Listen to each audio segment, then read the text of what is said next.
cours les accuser devant le roi. « Ô roi, puisses-tu vivre éternellement » commencèrent-ils d'un ton faussement loyal. « Il y a des hommes de Juda à qui tu as confié des charges sur la province de Babylone, Shadrach, Meshach et Abed-Négo, qui ne respectent ni toi ni ta statue d'or. » Le visage de Nebuchadnezzar devint rouge de fureur. Il ordonna qu'on amène les 3 jeunes hommes devant lui. Ses yeux flamboyaient d'un orgueil blessé, exigeant soumission. « Est-il vrai que vous n'adorez pas ma statue? Je vais vous donner une autre chance. Quand vous entendrez le son de la musique, prosternez-vous et adorez.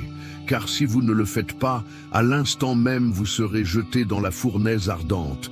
Et quel Dieu pourra vous délivrer de ma main ?» Shadrach, d'une voix sereine mais ferme, répondit « Nous n'avons pas besoin de te répondre sur ce point. Notre Dieu que nous servons peut nous délivrer de la fournaise de feu ardent et de ta main, ô roi. Et même s'il ne le fait pas, sache, ô roi, que nous ne servirons pas tes dieux, ni n'adorerons la statue que tu as dressée. » Il y eut un silence si lourd que l'air sembla se figer, puis le cri du roi brisa la quiétude. Nebuchadnezzar ordonna de chauffer la fournaise 7 fois plus qu'à l'accoutumée. Des soldats robustes lièrent Shadrach, Meshach et Abed-Négo avec de grosses cordes. La chaleur était si intense que les flammes léchaient le bord de la fournaise, dévorant l'air.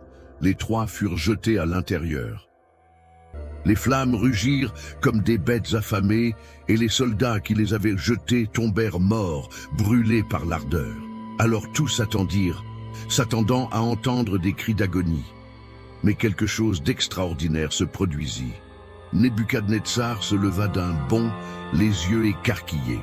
Il pointa la fournaise et dit d'une voix entrecoupée, « N'avons-nous pas jeté 3 hommes liés dans le feu ?»« C'est vrai, ô roi, » répondirent ses conseillers. « Je vois pourtant 4 hommes, déliés, marchant au milieu du feu, sans subir aucun mal. Et le 4e ressemble à un fils des dieux. » Le silence se transforma en stupeur.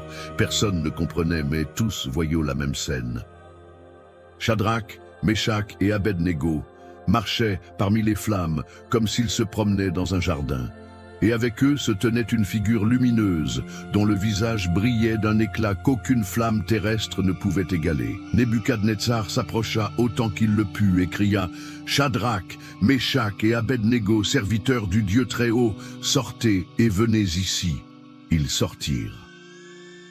Leurs vêtements n'étaient pas brûlés, pas un seul cheveu n'avait été touché. Ils ne sentaient même pas la fumée. Alors, Nebuchadnezzar